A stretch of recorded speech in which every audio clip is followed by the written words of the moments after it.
Hello, I'm going to do a series of videos, there'll be quite a few, I'm going to go through Iliad Book 6, which is one of my favourite books in Homer, and so I thought I will take you through line by line the text of Iliad 6. So it begins with some very strong meter, draw on or there, lots of spondies here, because it's a very grim book, very grim beginning of the book, and so the subject here is Philopis Aine. This is the grim or terrible battle, the dreadful battle, Philopis, between the Trojans and the Achaeans. Now, oiothe is a very interesting verb. It's only here in Homer. There is a word oios, which means alone. And this is a verb that's formed from that. It's oiomai, and it's only here in Homer. And this is the aorist passive here, and so it means something like was made alone, was made desolate, so was deserted, was vacated. If you go to Santorini, you'll hopefully go to a very lovely place called Ia. It's from the same root as this. It's a place that's separated from the rest of the island. Anyway, so the point being here, this is somewhat cryptic, but in the end of the previous book, the gods had taken to the battlefield and started interfering, and Aphrodite gets wounded, in fact, by Diomedes and goes screaming off the battlefield, and the gods then decide to, let's get out of here and let's just leave the mortals to fight each other. And so that's what's happening here. The grim battle between the Trojans and the Achaeans was deserted, understand, by the gods. It was left alone by the gods. Now on the next line, Polydera enthe kaenthe ithousimake perioio. The battle. Now the verb here is ithuno, and we'll see it again on the next line in the passive here, possibly middle. It's ithunos to make straight is the sense of it. Here it's to advance, and it's taking a genitive. So the battle advanced over the plain, perioio, genitive. In other words, it headed in one direction over the plain, here and there, pola, muchly, so in many directions. So the battle moved over the plain, here and there, in many directions. And here we get the genitive participle here. It's part of a genitive absolute, but there's no subject. So it's to aim at. In the middle here, it means to aim at.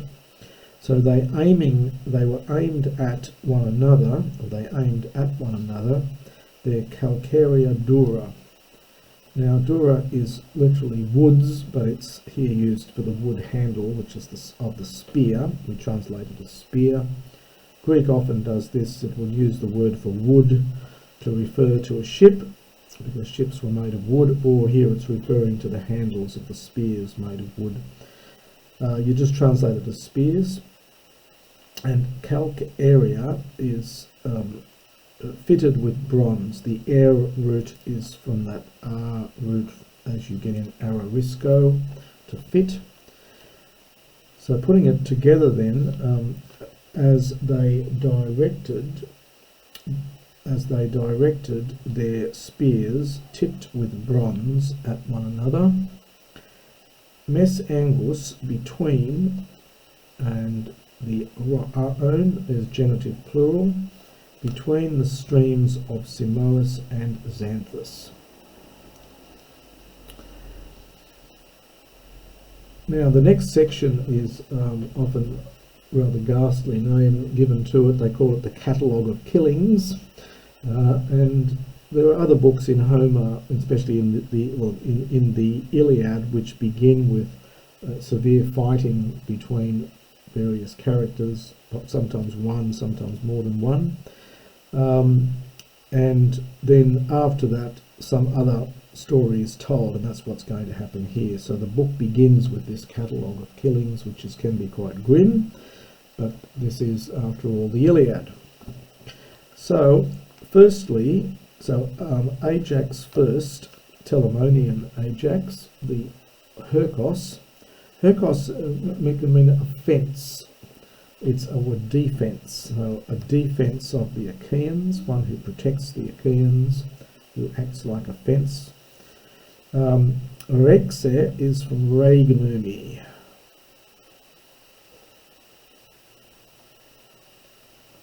And that's the verb to break.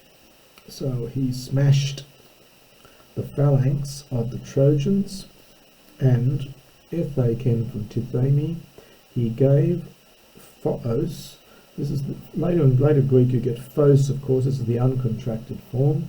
He gave light to his comrades. Balone, aorist participle, having struck an undra a man who, tetukto is pluperfect from tuko, but often used just to mean is or was. So, having struck a man who was Aristos the best, enithrakesin, amongst the Thracians. Acamas, the son of Eusoros, the man who was noble and great. This is Eos Temegan. And he struck, so first he struck him in now the phallos is the plume of the helmet. They have a kind of horsehair plume coming up from there, so often translated the crest. So he struck him first in the crest of his helmet, that's genitive. Chorus is the nominative, chorus, chorothos, of his helmet with shaggy horsehair. Dassos is shaggy in Greek, hippos is horse, so the crest of his helmet thick with horsehair. And paixer is from paganumi,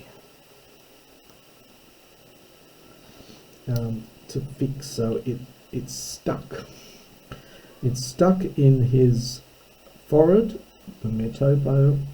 It's stuck in his forehead. It was fixed in his forehead, and this is from perao, and it entered into the bone.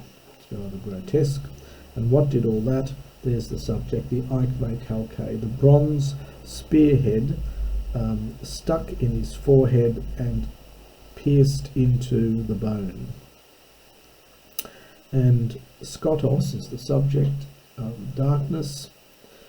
Kalupsen, no augment, darkness covered him with respect to his two eyes. This is the dual for eyes. So darkness covered his eyes. And now much of the previous book and this one, certainly half of this one, is all really about Diomedes, and sometimes the whole section's called the Diomedeia. So Diomedes good bo'ain at the war cry. Epiphne, this is a reduplicated aorist. Now we don't have the main verb that it comes from doesn't exist, but it must have been something like this. Pheno, and this is a reduplicated aorist. It means to kill. So Diomedes, good at the war cry, killed or slew Axylus, the son of Teuthranes, there's a patronymic ending, who, imperfect from Nio, he used to dwell in Arisbe, which is Eugtimene, which is well built. Well-founded Arisbe, well-built Arisbe, and he was Aphnios, he was rich, nominative, rich, and then a defining genitive, rich in livelihood. So he had many possessions and animals and so on. So rich in livelihood, and he was philos, dear, anthropoisi to men. So he was a friend to mankind. And we get an explanatory gar for. Now we get this phileo is to show kindness to here, and we get the sk, the iterative ending of the verb. So he used continually to show kindness to all, dwelling, because he was living in houses. Epi, notice the accent, so it's referring back to the word before. He lived in a house on the main road, epi hodo, and so people passing by would stay and be looked after by him. Allah, but utis none tondi of them get in fact. At that time, arakese from archeo is to ward off. Now the hoi is for him. So, but none of them, in fact, at that time, warded off for him baleful destruction, terrible destruction, by hup antiasas, literally coming before him in front. So, in other words, standing before him to face the foe.